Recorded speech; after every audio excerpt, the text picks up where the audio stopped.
At last time nga po, ang napag-usapan natin ay yung tinatawag na affirmations of a true and a Christian. Amen po ba? Na yun nagpapatunay sa isang tunay na Kristiyano. At ang napag-usapan po natin last week ay na ang buhay Kristiyano ay nagsisimula sa pananampalataya. Yan. At sabi nga po doon, napakalinaw na dapat ang pananampalataya natin ay kanino? Kay Kristo Jesus. Ayan. Dahil wala, sabi nga daw, that faith is in a person. At ang person na yun ay ang ating Panginoong Hesus Kristo. At ang pag-usapan natin doon na sa pananampalataya na yun, nararanasan natin ang God's divine power and God's divine promises sa buhay natin. Amen po ba? Naranasan ba natin yun? Amen! Ayan. So, sabi nga no, ang salita ng Diyos ay talagang ito ay laging nangungusap yan sa buhay ng bawat isa dahil ito ay buhay at ito ay kumakatagpo sa pangangailangan ng mga anak ng Diyos. Amen po ba? Kaya kanina si ate, nauunawaan ko siya na ayaw niya na masayang ang oras ng bawat isa na tayo nagkukwentuhan o tayo ay natutulog o tayo ay palakad-lakad kasi ikaw ang lugi kapag nalagpasan mo ang salita ng Diyos. Amen po ba? Sabi ko nga, minsan nagkausap kami ni Kuya Renzi nung nandun sa bahay, ayan. Sabi ko, napakahalaga na ang mga Kristiyano ngayon ay hindi namimili. Ano hindi namimili? Hindi namimili ng tawag doon ng papakinggan. Hindi rin siya namimili ng tao o preacher na papakinggan. Ang dapat sa kanya ay lagi siyang ready na tanggapin kung ano ang sinasabi ng Lord. Kasi totoo naman, may mga preacher na boring magsalita. May mga preacher naman din talaga na magpapantig ang tenga mo, kakasigaw. Ayan, ano? Pero naman din mga preacher talaga na kapag nagsalita ay napaka-eloquent. Alam niyo yun? Yung talaga parang pag nagsalita siya ay talagang napakaganda. Pero alam niyo po, ang hindi yung tungkol sa pag-deliver, tungkol yan dun sa dinideliver. Amen po ba? Yes, makikita natin kung meron nga bang anointing yung tao, yung preacher. Yes, makikita natin kung pinaghandaan nga ba o hindi. Pero ang mas mahalaga sa lahat, ihanda mo ang puso mo sa maririnig mo sa salita ng Diyos. Amen po ba? Kaya huwag mong sayangin ang panahon na pinagbigay sa ng Lord na makarinig ka ng salita ng Diyos dahil napakahalaga na ito ay marinig mo. Amen po ba? Ayan. Sige po, tayo pong lahat ay tumayo sa umagang ito. At tayo po ay magbabasa ng salita ng Lord sa 2 Peter chapter 1, verse 5 hanggang 7. Ayan. Sabi ko kay Kuya Renzi, sorry na, kasi ngayon pa lang naalala. Kaya, pero mabilis naman si Kuya Renzi kasi BA yan eh. Relax. Ayan. Ito po, basahin natin. Nasa PowerPoint po, 2 Peter chapter 1, verse 5 hanggang 7. 1, 2, 3. And beside this, giving all diligence, add to your faith virtue, and to virtue knowledge, and to knowledge temperance, and to temperance patience, and to patience, godliness, and to godliness, brotherly kindness, and to brotherly kindness, charity. Yan. Tayo po ay manalangin. Ang maraming Diyos, salamat po dahil ang iyong salita ay totoo. Ang iyong salita ay buhay. At ang iyong salita, Lord God, ay binigay mo dahil ito ang kailangan namin. Bigyan niyo po kami, Lord, ng puso na bukas na tanggapin ang katotohanan sa iyong salita. Isipan, Panginoon, na bukas na magpabago. At tuloy nga rin buhay, Panginoon, na lagi napapasailalim sa kapangyarihan mo, Lord God. Ang salita mo ang siyang kumilos at mangusap sa buhay ng bawat isa sa gabay at pamumuno ng banal na Espiritu Santo. Alisin niyo po, Lord God, anumang mga balakid, anumang mga gumugulo sa isipan ng aking mga kapatid. Alisin niyo po, Lord God, ang anumang, Lord, antok, anumang, Lord God, mga alalahanin sa oras na ito. At Lord, bigyan mo ng kahuban sa iyong salita. Kasabikan at kagutuban sa iyong salita. Dahil sinabi mo nga sa iyong salita, Lord God, na hindi lamang sa tinapay na bubuhay ng tao, bagos Panginoon, sa bawat salita na nagmumula sa bibig ng Diyos. Kaya Lord, ito po yung pinangahawakan namin. Na sa iyong salita ngayon, Lord, kami ay lalakas. At ang Espiritu namin, Lord God, ay katatag. Dahil ito ang iyong buhay at makapangyarihan sa salita. Pagpalain niyo po ang iyong abang lingkod at ikaw siyang maitanghal at mapapurihan sa oras na ito. Sa iyo ang papurit parangal, ito ang pinalangin sa pangalan ni Jesus. Amen and amen. Sige po, makapunta po ang bawat isa. Alam niyo po, ito ay isi-share ko lang sa inyo. Kasi as I observed kanina sa ating sa ating praise and worship. Yan. Sino po ang alam niyo na na-bless niyo ang Lord sa praise and worship natin? Kung umawit kayo sa Panginoon mula sa inyong puso at mula sa inyong mga karanasan. Amen? Na sinabi niyo, di ba, may galak, may saya, may tuwa sa piling ng Diyos. Totoo po ba yun? Na talagang ang pakaramdam natin ay langit sa piling ng Lord. Amen po ba? Sabi nga, hindi pa tayo nakakapunta ng langit, pero ang presensya ng Lord, ayun kasi ang na-define bakit langit yun. Amen po ba? Kaya kapag kasama mo ang Lord, talagang langit ang iyong nadarama. Then at the same time, pagpasok dun sa ating solemn, yung kanta ba na katapatan mo, O Diyos, tunay at dakila. Ang pag-ibig mo'y wagas at walang kapantay. Then pumasok ang Diyos ka sa amin. Alam niyo po, habang nagtutugtog kanina, habang nag-worship tayo sa Lord, meron pang umusap ang Lord sa akin na gusto niyang ipahayag ko sa bawat isa. No? Na tayong lahat ay totoo, laging dumadaan sa pagsubok. Amen po ba?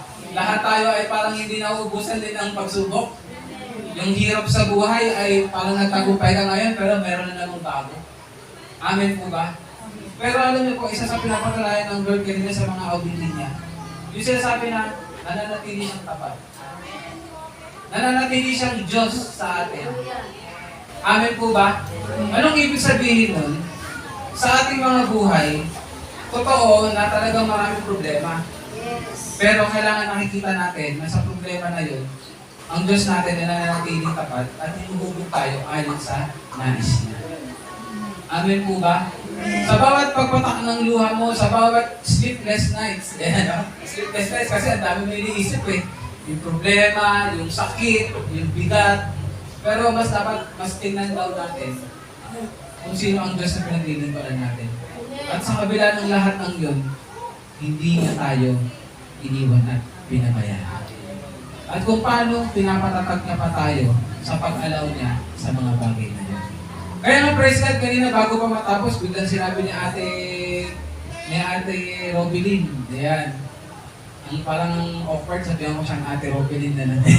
Ni Robilyn, na sabi niya, hindi ahayaan ng Lord na tayo ay dumanas ng pagsubok na hindi natin makakayanan. Na hindi common sa lahat. Amen po ba? So mga kapatid, hindi ito yung kasama dito, no? Pero gusto ng Lord sabihin it is an encouragement and yun ay katotohanan na ano man ang pinagdadaanan mo ngayon, tignan mo lagi na ang Diyos ay hindi nagbabago. Ang problema, pabago-bago. May problema ka ngayon, iba na naman mamaya, iba bukas, di ba? Pero ang Diyos na kasama mo, hindi nagbabago. Nananatiling tapat at nananatiling Diyos ang makapangyarihan sa atin. Amen po. Pwede ba palakpakan natin ang Lord? Kaya siguro incline na rin sa ating pag-uusapan ngayon na ang ating tawag ng isa sa nagpapatunay ng isang Kristiyano. Yan, ang pagiging isang Kristiyano, una ay pananampalataya. At pangalawa naman ngayon ay yung sinasabi na sa pananampalataya, kaakibat ito dapat merong paglago. Amen po ka? Pwede ka bang pumikit ngayon, kapatid? At from scale of 1 to 10, honest to goodness, iskora mo yung sarili mo pagdating sa paglago. From 1 to 10. 10 being the highest. Yan. Sige po, dilat na po tayo. Yan. So, napakahalaga din na sa buhay natin ay meron tayo tinatawag na evaluation. Amen po ba? Evaluate mo yung sarili mo pagdating sa buhay mananampalataya mo kapag merong problema. At buhay mananampalataya mo rin naman kapag mukhang walang problema. Amen po ba? Sabi nga sa panahon na parang nagkatagumpay ka, at sa panahon naman din na parang sinusuko ka. Amen po ba? Alam niyo po, napakahalaga nun. Kasi doon natin makikita kung nasaan na ba tayo sa ating step of faith. Kung nasaan na tayo pagdating doon sa word na paglago. Kasi ang Diyos, ang ating Diyos, ayaw niya na mananatili tayo sa step 1. Naniniwala ba kayo doon? Gusto ng Lord, step by step, kahit maliit yan, pero merong progress. Tayo ay umuusan. Kaya nga ngayon sa ating pag-uusapan, kung mapapansin nyo, pattern to. Kung tingnan nyo maigi, sabi dyan, no, and beside this, giving all diligence, ano sinabi? Add. Sabi nyo nga po, 1, 2, 3. Add. Ano sabi ng add? Dagdagan. Pag sinabing dagdagan, ito ay pausan.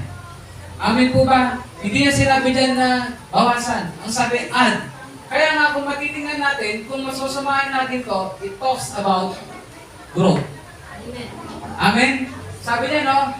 Add to your faith. Kasi simula lahat ay pananampalataya. Yes! It all begins with faith or by faith. But then, hindi lang doon.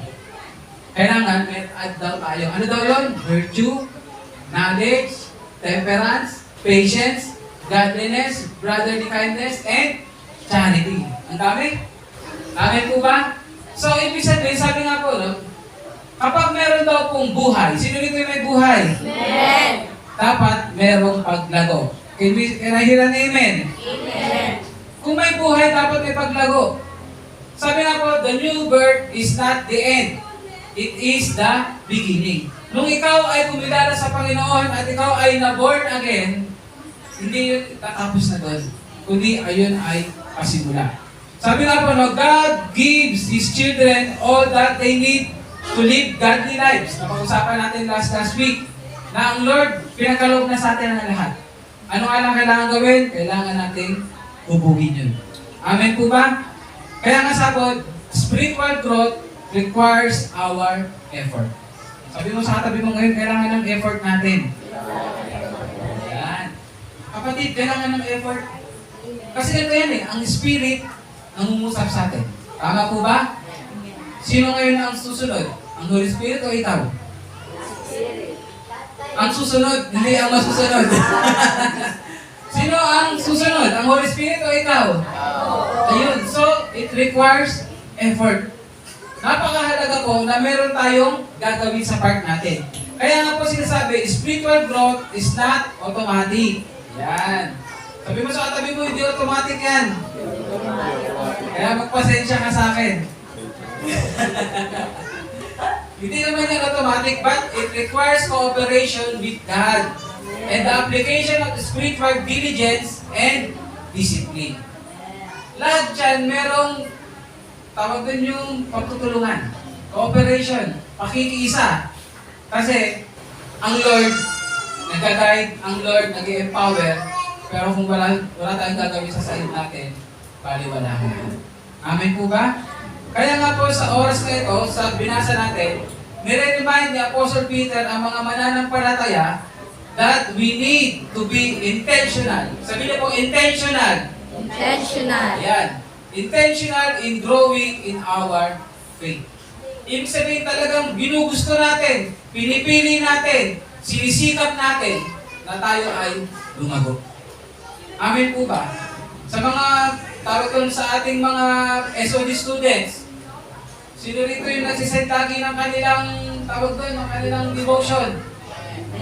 Alam niyo po ba na hindi lang yung dahil gusto niya, sinabi ni Ate Yen, pero dapat makita dyan sa inyo how intentional you are para lumago sa pamamagitan ng devotion. Yes. Amin po ba, hindi lang yan para may masend ka na kung ano-ano dyan.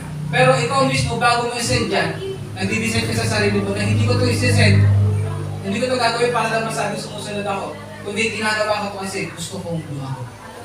Gusto kong makilala ka pa, Panginoong Jesus. Amin po ba? Kaya nga, hindi siya magiging mahirap, kundi magiging kagalangan sa'yo na gawin ang bagay na yun. Kasi meron kang goal. Amen po ba? Nakukuha natin? So sabi nga po, no, ang passage na to ay tinatawag tayo na tayo ay kumilos. Ano nga daw po? Na tayo ay kumilos na talagang dagdagan ang ating pananampalataya. Amen po ba?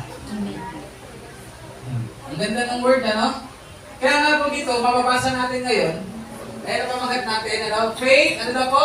Results in spiritual growth. Ayan. Dito nag-list si Apostle Peter ng 7 characteristics of godly life. Sabi nga po dyan, yung kanina nabanggit natin, yung word na add.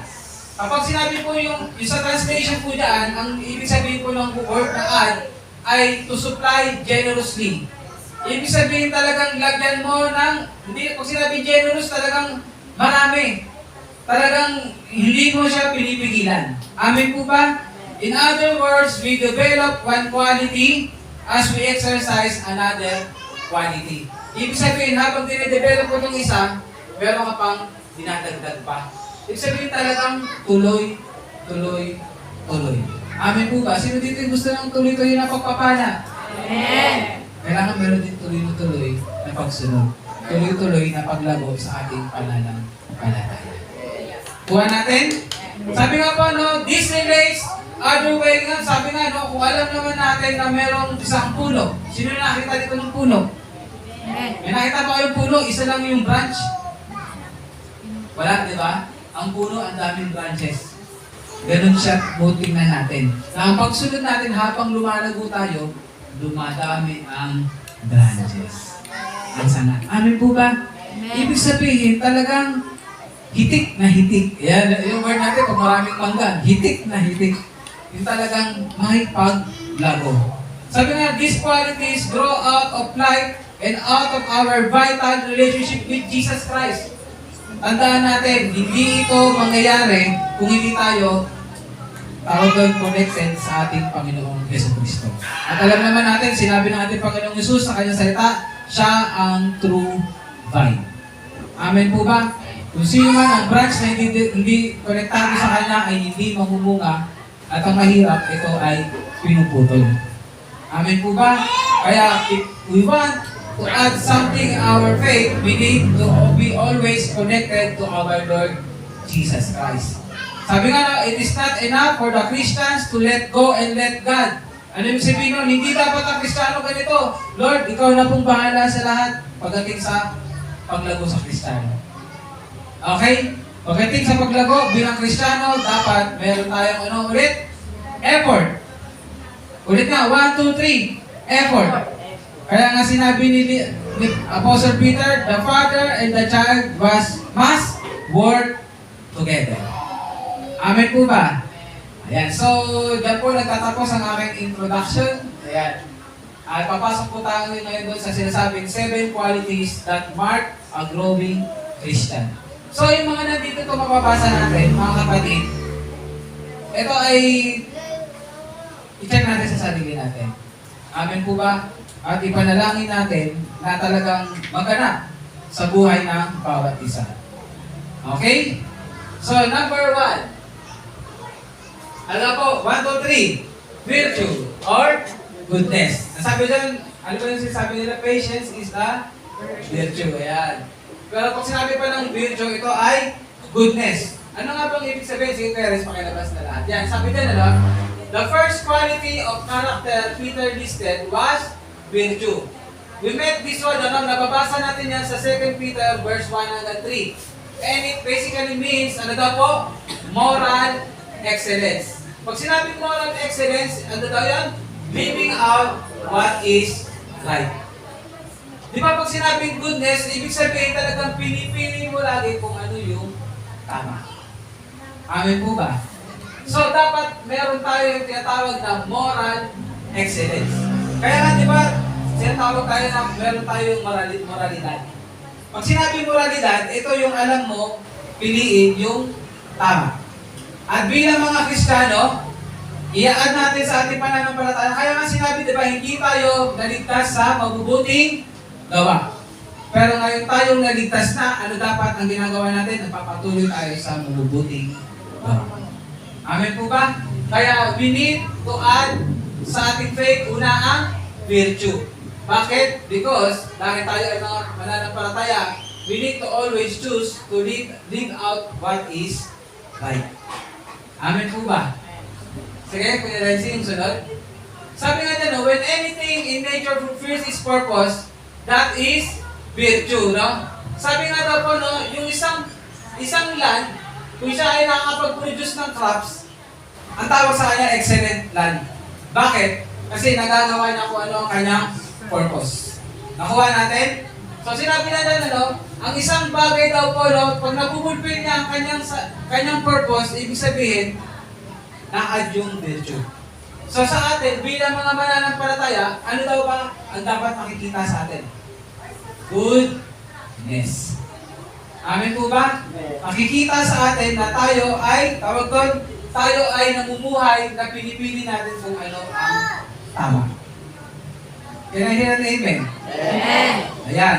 So, sabi niya the tool that works correctly is excellent because it is doing what a tool is supposed to do. Sige, kuya. Ayan. Meron pa ba? Ayan. A Christian is supposed to glorify God because, ano daw po? He has God's nature within. Naniniwala ba kayo dyan na meron tayong God's nature? May kabutihan ba sa buhay natin? Amen. Alam niyo po, nung nag-exam ako nung nakaraan lang, pagdating dun sa 16 Fundamentals of Truth, nakalagay dun yung the fall of man. Sa fall of man, ang simula dun sinabi doon, man was created upright and good. Tayo ay nilikha na upright and good. Ano lang ang sumira sa atin? Kasalanan. Nung bagay na yun, sa tingin nyo ba nawala yun? Actually, nasa atin. Kaso nga lang, natalo ng kasalanan. Pero ngayon tayo na born again, ni-restore sa atin ang Lord. Kaya kailangan, tayo mga Kristiyano ngayon, dahil nasa atin yung God's nature within, dapat makikita sa atin yung excellence. Ano daw yun? Because we fulfill God's purpose in our life. Sabi niya, the true virtue in the Christian life is producing, ano daw po? Divine qualities that make the person more like Jesus.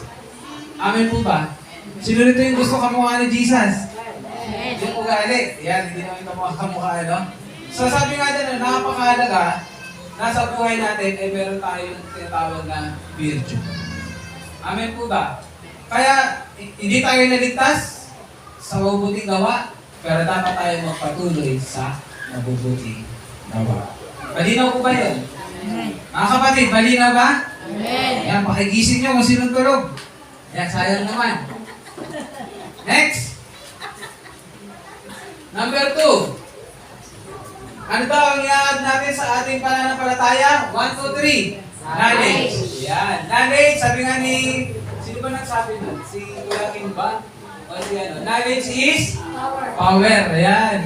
Alam, si ano? Ernie Baron ba? Si Kuya Kim? Ernie Baron. Matanda na eh. Nabuti si Ernie Baron. Ayan. Si Ernie Baron. Knowledge is power. Ba't nga ba sinabi may power pag may knowledge? Kasi alam mo kung ano ang dapat gawin. And usually, kung sino yung may knowledge, ayun ang nag-take over. Amen po ba? But then, dito ngayon, sa ating knowledge, sinasabi ng Lord, no? Sabi nito, faith helps us develop virtue. Then, virtue helps us develop, ano daw?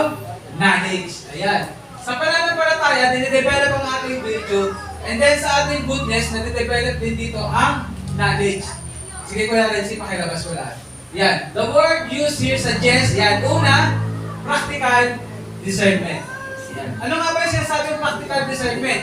This is not just head knowledge. Hindi lang ito yung nalalaman mo sa utak mo. But wisdom applied to life. Ano yun? It's knowing how to live in a way that pleases God. Kasi minsan maraming tao, maraming alam. Amen. Maraming Kristiyano, maraming alam sa salita ng Diyos. Tama po ba? Pero ang problema, paano ina-apply ang salita ng Diyos? Ang tunay na may alam ay ginagawa kung ano ang nalalaman. Amen po ba? Kaya sinabi niya it's knowing how to live in a way that pleases God. Ano daw yun? Choosing right from wrong in real life situations. Pag sinabing real life situations, hindi yan yung parang nangangarap ka lang, ano kaya gagawin mo. Kundi yung kapag humarap ka na sa isang sitwasyon, alam mo kung paano i-apply ang salita ng Diyos. Alam mo i-apply kung ano yung pananampalataya mo. Alam mo i-apply kung ano yung sinasabing virtue mo. Amen po ba? Kaya napakalaga sa knowledge natin, meron tayong practical discernment. Ibig sabihin, pag sinabing practical discernment, araw-araw kasi meron tayong pagpipilian. Tama po ba? Ano yung mga pagpipilian natin sa umaga? Mag-aalusan ka ba o hindi? Amen? Kapag may nag-text kayo ng hindi maganda, babalikan mo ba ng masama o hindi? Amen? Ibig sabihin talagang parang ang si Eva at Adan. Meron sila dapat practical discernment, kaso nga lang hindi nila sinunod ang salita ng Diyos. Na huwag, ano daw po? Huwag kakainin ang bunga na nagbibigay ng andaw, kaalaman sa mabuti at masama. Ngayon naman sa atin, ganun din. Practical discernment, anong gagawin mo sa salita ng Diyos? Ano ang gagawin mo sa matutunan? Gets natin? Then, pangalawa, pag sinabing knowledge is also means growth in understanding God's will. Ano nga po pag sinabing growth in understanding God's will? As believers, grow in virtue, they are expected to grow in understanding God's will. Ibig sabihin, habang tayo lumalago, dapat lumalago din ang ating pagkaunawa sa katotohanan mula sa Diyos. Ano pa yun? Sa ways ng ating Lord. At kung paano rin tayo lumakad kasama ang Diyos araw-araw. Anong ibig sabihin nun? A growing, practical, and spiritual understanding of God's truth that enables wise living. Pag sinabing wise living, ibig sabihin talagang hindi ka lang basta maalam, pero ginagawa mo kung ano yung tama. Ginagawa mo kung ano yung dapat. Amen, amen po ba? Siguro maraming kasabi, no, sana all. Pero baka naisip ka ng dati sa likod, dapat all. Yan. Sa atin lahat, dapat we need to enable yung wise living. Ano yun? Yung right, ano daw? 1, 2, 3. Right, success, and protection against error. Mga kapatid, ayun yung sinasabi na knowledge. It is knowledge that transforms behavior, not just fills the mind. Mga kapatid, mga nakikinig, linggo-linggo ng salita ng Diyos, huwag pong hayaan na sa utak lang. Amen? Amen. Isa pang muhay. Sabi mo sa katabi mo ngayon, isa pang muhay. Yan. Ayan ang totoong may knowledge. Amen po ba? Kaya pala, papasok ko lang. Sino rito yung nagpapagawa ng cellphone? Yung naranasan ng paggawa ng TV? Naranasan yung nagpagawa ng bahay? Sabi nila, wag nyo daw po silang kukuliputin. Kasi kung matagal man nila nagawa yan o mabilis man nila nagawa yan, kailangan bayaran nyo sila ng tama. Bakit? Kasi ang tinatry nila yung kanilang Amen? Ba't ba napasok yun? Kasi baka meron dito yun, mabilis mo lang nagawa, dapat 100 lang. Ang totoo na kasi pag ikaw gumawa ng kahit 3 araw na hindi mo pa nagawa yun. Amen po ba? Kaya pahalagaan natin ang knowledge. Paano mo papahalagaan ng knowledge? Ano daw? I-apply. Amen po ba? Malinaw? Amen. Yan. So, pangatlo. Yan na. Kasama na tayo lahat dito sa pangatlo. 1, 2, 3. Temperance or self-control. Yan. Ba't nga ba nabanggit yan ni Apostle Peter? Patingin nyo, bakit kaya na nabanggit yan? Ano bang ugali ni Apostle Peter? Magalitin. Yan. Mainitin ang ulo. Talagang matapang. Siguro, isipin natin yung self-control ni Apostle Peter talaga, mabangga mo siguro. Parang mabantaan mo si Jesus, yari ka talaga sa kanya. Pero sabi nga, isa din siya sa tinuruan ng bagay na yan. Na magkaroon ng temperance, yung tinatawag na self-control. Ano nga ba yung temperance? Kasi sabi ng Apostle Peter dito. Sabi dito, temperance is the next quality on Peter's list of spiritual virtue. And it means, ano po yun? Self-mastery. Yan. Ano po? Self-mastery. Pag sinabing self-mastery, talagang kaya mong kontrolin yung sarili mo. Yan. From scale, hindi ko natanongin sa akin kung self-mastery, yan. Kung tatanungin natin sarili, i-relate natin, gaano ba natin nasi-self-master yung emotion natin? Gaano ba natin nasi-self-master yung discipline? Amen?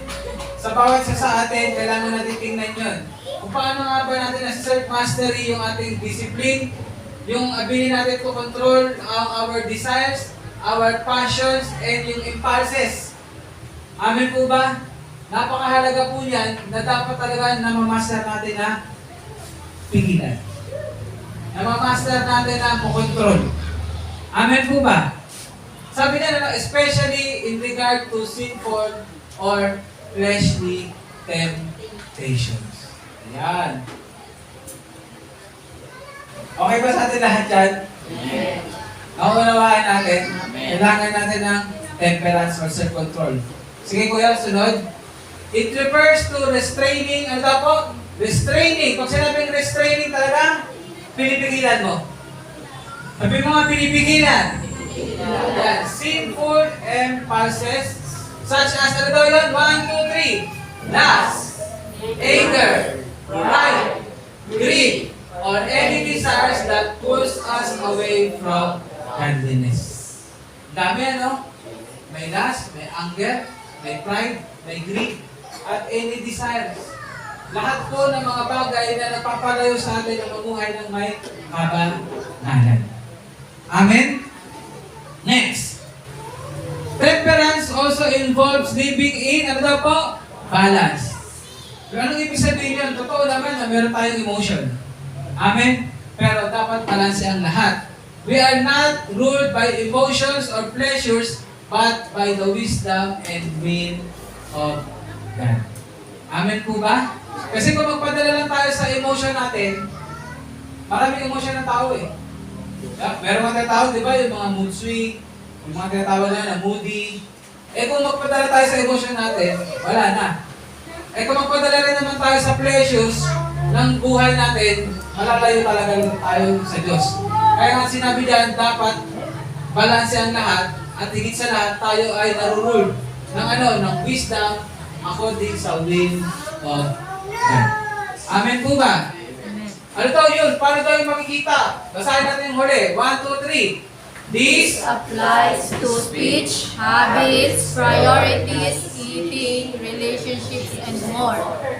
Ulitin nga natin. Lakasan nyo lang natin yung may buhay. 1, 2, 3.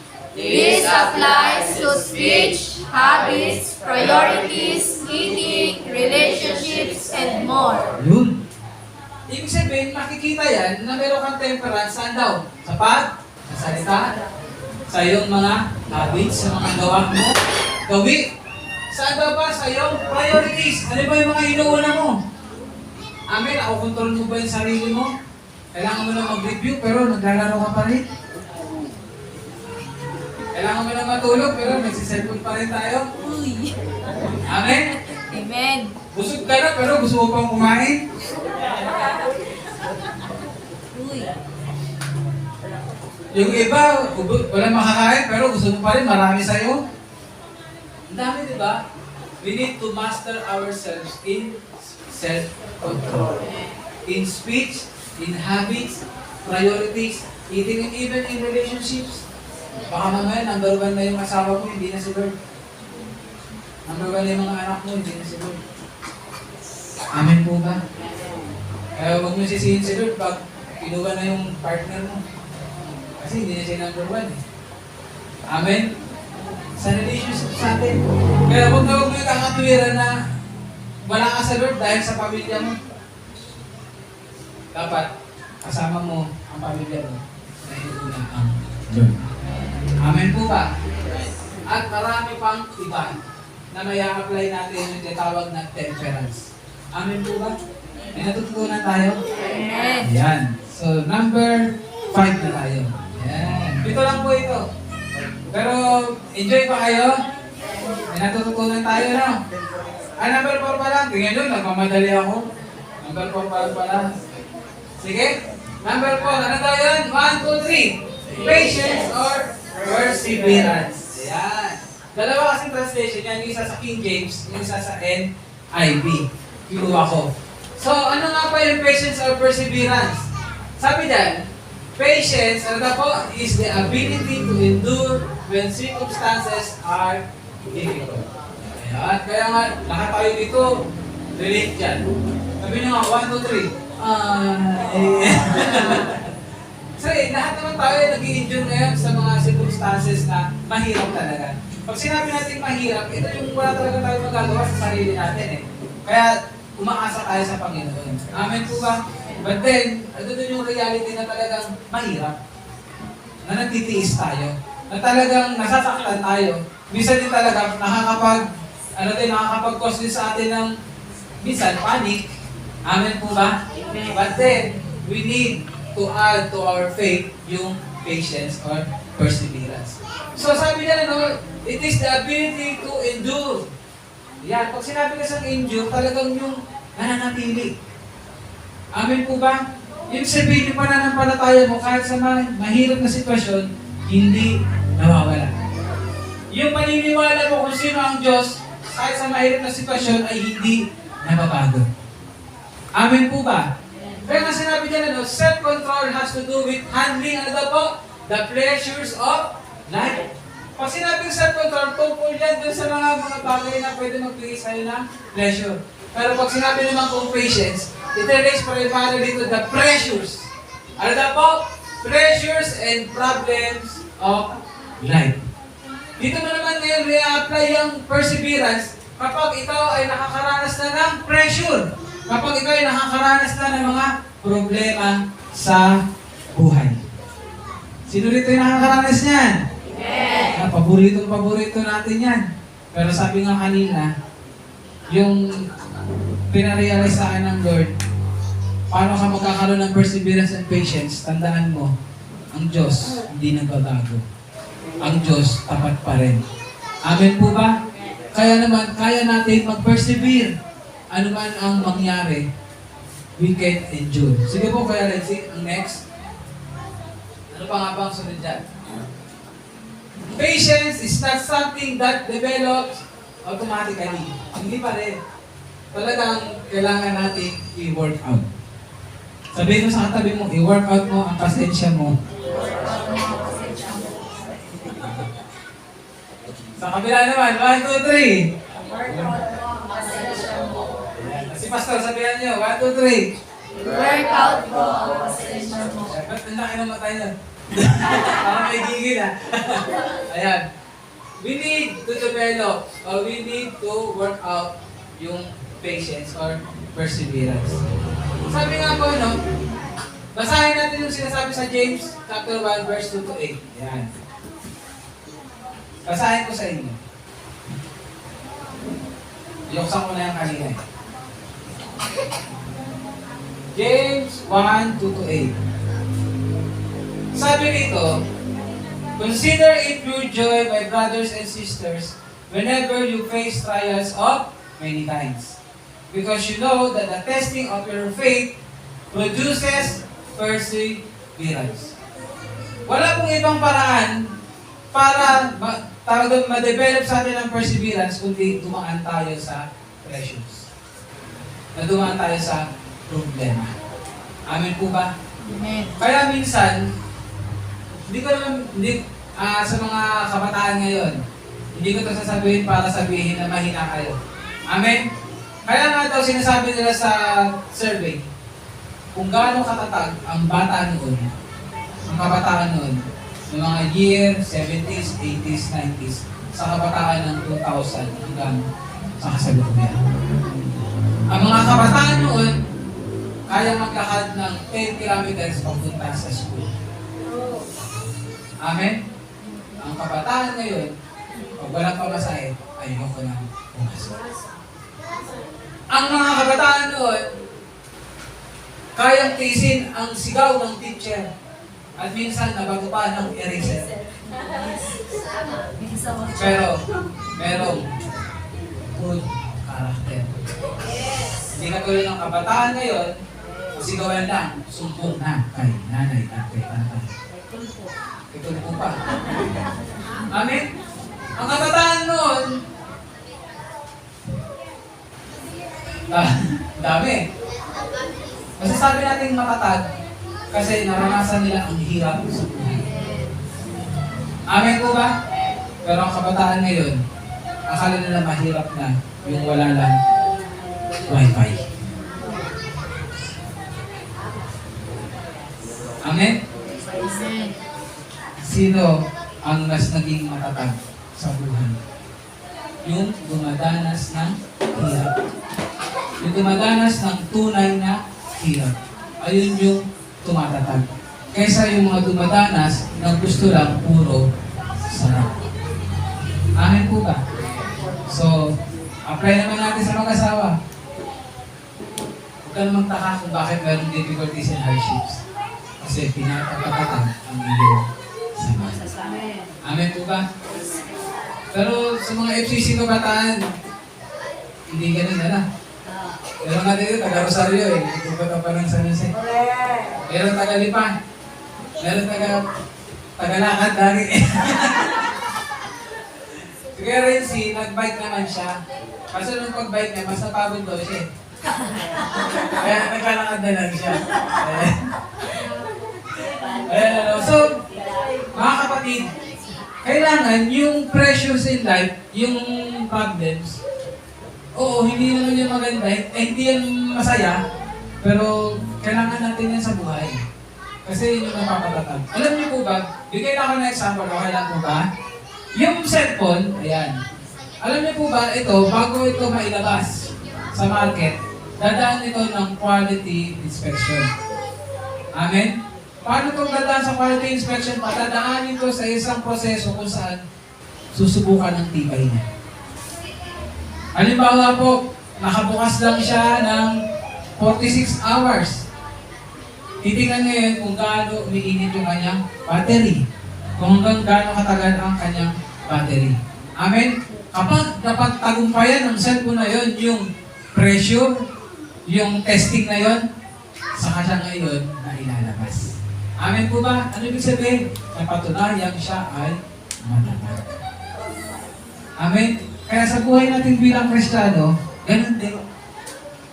Pinapatatag tayo sa bawat naranasan natin pressures and problems in life. Amen. Nagpapalakpan natin ng Lord. Alam ko nga eh, may kilala ako eh. Sabi niya, sino? Yeah. Tagal na nag-aantay. No? Pero talagang pinapatatag siya ng Panginoon habang siya nag-aantay. Amen po ba? Nag-walk-walk na lang ngayon, tumatatag na. Habang nag-aantay, nagpapapayat. Ayan. O, may ginagawa habang nag-aantay. Diba? Tumatatag.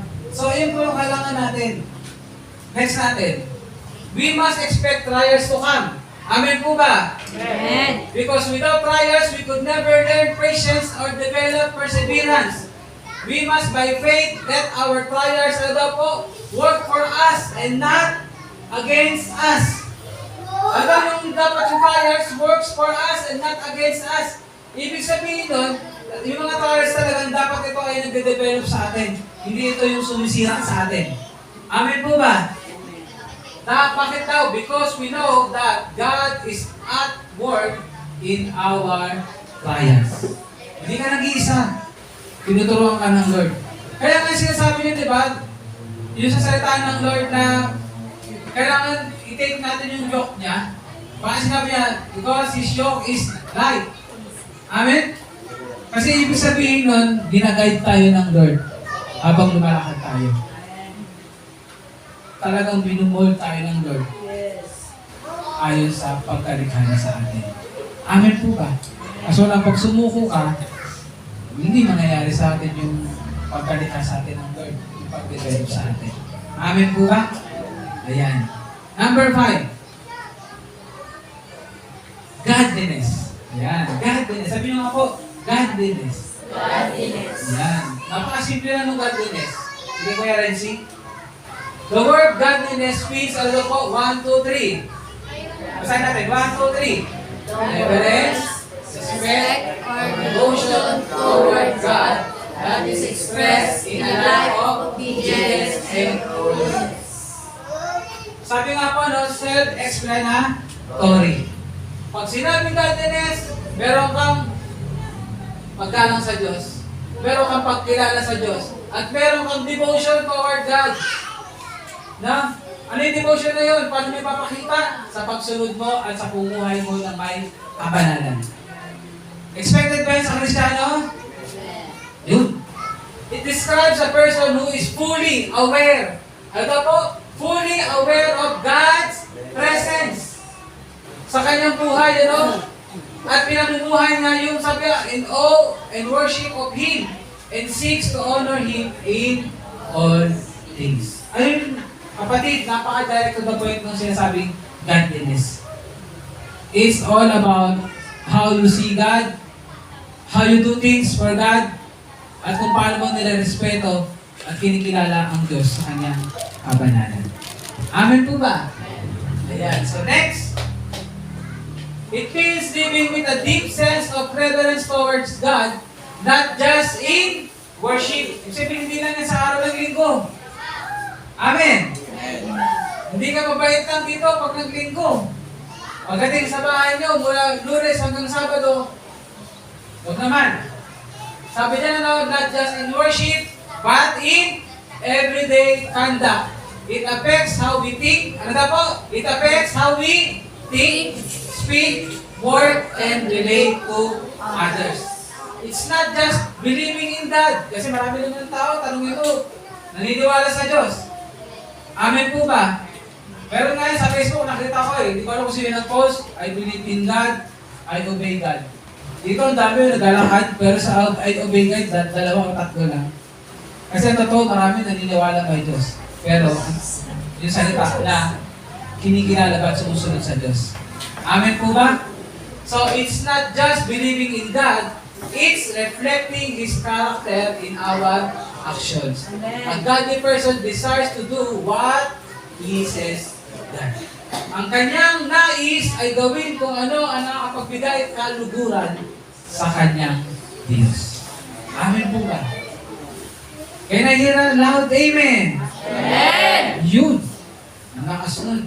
Kung gano'ng karakas ang ating amen, ganun din ang bakas ng desire natin to please our God. Malinaw po ba?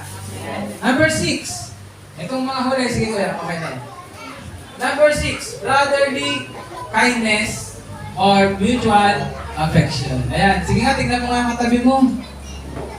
Ayan, mabalik naman tayo sa atin dito sa loob. Kasi napakahalaga talaga na tayo ay nagmamahalan. Can you say, I love you with the love of the Lord? Pag sinabi yung brotherly kindness, ano yun? Love for fellow believers. A warm, familial, heartfelt affection between members of the body of Christ. Tinitingnan mo ba ang kapamilya? Kapuso? Kapatid? Ang kapatid mo dito sa Faith City Church San Jose? Dapat ganun. Hindi mo sila tinitingnan na kaaway. Hindi mo sila tinitingnan na tagalabas. Kundi tinitingnan mo sila na sila ay iyong kapamilya. Amen po ba? Amen. Next. This refers to the genuine, relational love that exists among Christians who see each others as brothers and sisters in Christ. Yan, ibig sabihin walang lamangan. Walang lamangan, walang gulangan. Amen? Lahat tayo dito ay pantay-pantay. Lahat tayo dito ay titingnan natin na tayo ay magkakapatid kay Kristo Jesus. It's a deep, caring friendship and commitment to each other's well-being. Mababasa natin yan sa Romans chapter 12, verse 10. Sabi nito, basahin natin, 1, 2, 3. Be, 1, 2, 3. Be devoted to one another in brotherly love. Ulit. 1, 2, 3. Be devoted to one another in brotherly love. Next. 1, 2, 3. By this, everyone will know that you are my disciples. If you love one another. Yun. Sino daw ang mamahalin mo? Pananander. Ang iyong kapatid sa pananampalataya. Amen. Kaya nga talagang let us be devoted to one another in brotherly love. Kasi nga, kung ikaw ay disipulo ni Kristo, mapapatunayan at makikita ng marami kung tayo ay nagmamahalan. Hindi nagkakataan, hindi nagtatry, hindi nagsisitahan. Malinaw po ba yun? Mga kapatid, we are not perfect, but we have a perfect God na tinuturuan tayo ng magmahalan. Amen po ba? Amen. Next. Brotherly kindness is essential. Ito ay mahalaga for building, unity and avoiding division. Kaya nga mahalaga sa isang gawain na tayo ay nagmamahalan. Kasi kung kung pagpapataasan dito, wala na. Divided na tayo. Kung dito ay puro nagsasakitan tayo, wala na. Hiwalay na tayo. Pero kapag napapractice natin yung brotherly kindness o yung mutual affection, ito ay nabibuild natin ang pagkakaisa-isa. Amen po ba? Sige nga, tingnan mo nga yung katabi mo. Kung love ka niya at love mo rin. Yan. Napakahalaga ng mutual affection. Amen po ba? Kaya nga, may kanta yan eh. Oh, I love you with the love of the Lord. Sige nga, kanta kayo sa akin, kasabi ko. Oh, I love you with the love of the Lord. Tingnan mo yung katabi mo ngayon. I can see in you the glory of our King. Yes, I love you with the love of the Lord. Yun, nakita niyo yung sinabi doon? Ano din nakikita mo sa katabi mo? Sa kaparet? Yung glory ng ating Diyos. Kahit makulit siya, sabi mo, yung glory ng Lord, nakikita ko siya. Amen? Amen. Kaya pag kinita mo, I can see in you. Ano? The glory. Kung sabihin, my greatest enemy. Kundi, the glory of our King. Amen. Ano yung sabihin? Alam niyo po, yung sabihin na uumapaw lalo ang pag-ibig. Amen po ba? Yan. Next. Meron pa ba? Yung panghuli na natin. Yun. Charity or love. Kapatid, may sinabi nga di ba, na sabi lang, ano nga ba ang religion na gusto ng Diyos? Ang religion na gusto ng Diyos ay yung nag-care sa mga balong. Amen? Yung mga nag-care dun sa mga walang kakayanan. Amen po ba? Amen po ba? Amen. It speaks about charity. It speaks about love. Yan. Ano yun? Ba't nabanggit mo yung pastor? Kasi pagdating sa love, sa charity, ang pagbibigyan mo nito, yung sa panghuli, yung mga walang kakayanan magpalig sa'yo. Amen po ba? Amen. Sige, mag-dig deeper tayo. The Greek word used here is, ano ulit? Alam na natin yan, agape. The same word used throughout the New Testament to describe, ano daw po? The deep, selfless, sacrificial love that God shows towards us. Amen po ba? Alam niyo po, ang natanggap natin pag-ibig mula sa Diyos ay agape love. Kaya, kapatid, taglay mo yan. Sabi mo sa katabi mo ngayon, taglay mo yan. Yan, taglay natin yan kasi yan ang binigay sa atin. Kaya naman, yan din ang ating pagkakaroon. Amen po ba? Ayan, alam ko sa oras na ito, may kailangan talaga makalig ng mga bagay na ito. Because we need to apply agape love kahit dun sa mga hindi talaga karapat-dapat. Kahit dun sa mga kahit hindi talaga dapat bigyan ng pagkakataon. Totoo lang. Lahat naman tayo Pero God says, give love. Amen po ba? On every day. Sige, kuya. Sabi dyan, unconditional and sacrificial love. This is the kind of love and the God that seeks the highest good of others. Kaya ka nga magpapatawad para magbigay ng pagkakataon. Amen? Kaya mo siya pagbibigyan kasi para magawa niya kung ano yung sinasabi niya na sorry. Amen po ba? Pag hindi mo binigyan ng pagkakataon, hindi niya na magagawa yun. Tama mali? Tama. Regardless of what they do in return. Tayo mga tao hindi pwede sa akin yan. Well, never again. Pero ikaw, sinabihan ka ba ng Diyos? Never again. Mayat maya tayo. But because of God's agape love, ganun din sa atin. Amen? Amen. Pero hindi naman tayo papaabuso. Amen po ba? Yan. So sabi niya regardless of what they do in return. It is not based on feelings or mutual relationship. It's a choice to love like God loves. Amen po ba? Alam ko, hindi ito madaling i-apply. Pati nga sa sarili natin, minsan ang hirap i-apply eh. Di ba? Lalo na sa ibang tao. Pero doon na naman papasok sinabing, have faith in God. Manampalataya ka lang na sinasabi ng Diyos. Apply agape love. Alam mo kung sino ko lang mag-benefit? Ikaw. Tayo. Amen po ba? Ikaw ang magkakaroon ng peace of mind. Ikaw ang magbabalik ang joy. Ikaw ang unang mare-restore. Amen po ba? At ikaw ang mas mapapalapit palalo sa ating Diyos. Amen. Malinaw po ba yan? Amen. So next. When we have brotherly love, we love because of our likeness to others. Di ba? Kasi nakakaisa tayo dito. But with agape love, we love in spite of the differences we have. Ayun yun. Kaya kahit makulit si sister o si brother, minamahal mo pa rin. Kahit makulit yung asawa mo o yung mga anak mo, minamahal mo pa rin. Kahit na talagang nasasaktan ka na ng mga tao, minamahal mo pa rin. Amen po ba? Grabe si Lord. Grabe ba si Lord? Amen. Ganyan ang ating Diyos. Kaya, gayahin natin ang ating Diyos. Sabi nito, no, charity goes even further. Paano ba ito? It goes even further. Ano daw yun? It includes, basahin natin, 1, 2, 3. It includes loving enemies, forgiving deeply, and serving others selflessly, just as Christ did. Wow. Amen po ba? Palakpakan natin natin Lord.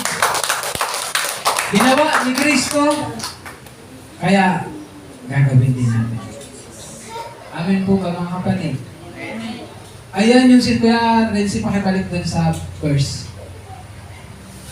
Yung sa pinaka-verse natin. Kaya yun yung sinasabi na we need to add sa ating faith. Ayan. Ano daw ulit? Basahin nga natin ng mas may puso na ngayon at pagkaunawa. 1, 2, 3. And beside this, giving all diligence, add to your faith virtue, and to virtue knowledge, and to knowledge temperance, and to temperance patience, and to patience godliness, and to godliness brotherly kindness, and to brotherly kindness charity. Ngayon, mas malinaw sa atin kung binasa natin why we need to add something sa ating faith. Amen po ba? Because this shows that we are growing sa ating spiritual life. Amen po ba? Kaya nga po, no, dito sa powerful verses na to, na binasa natin, si Apostle Peter ay nag-lay out siya ng clear path para sa ating spiritual growth. Yung step by step, building upon a foundation of faith. In-urge niya ang bawat mananampalataya na hindi manatiling stagnant. Amen po ba? Amen. But rather, to diligently add to their faith the godly virtues that reflect the character of our Lord Jesus Christ. Sabi nga no, from faith to virtue, from knowledge to self-control, from perseverance to godliness, and finally to brotherly kindness and love.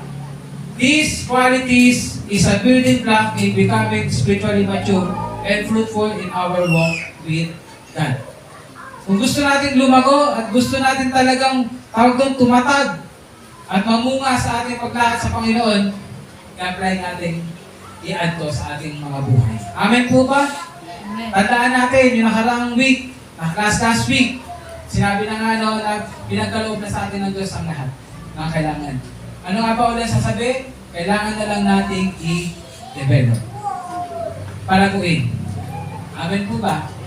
Kaya, posible ba na tayo lumago sa ating buhay Kristiyano? Amen. Ulit. Posible ba na tayo lumago sa ating buhay Kristiyano? Amen. Gawin natin kung ano ang ating mga natutunan sa umaga nito. Amen po ba? Palakpakan natin ang ating Diyos. At tayo po ay tumayo.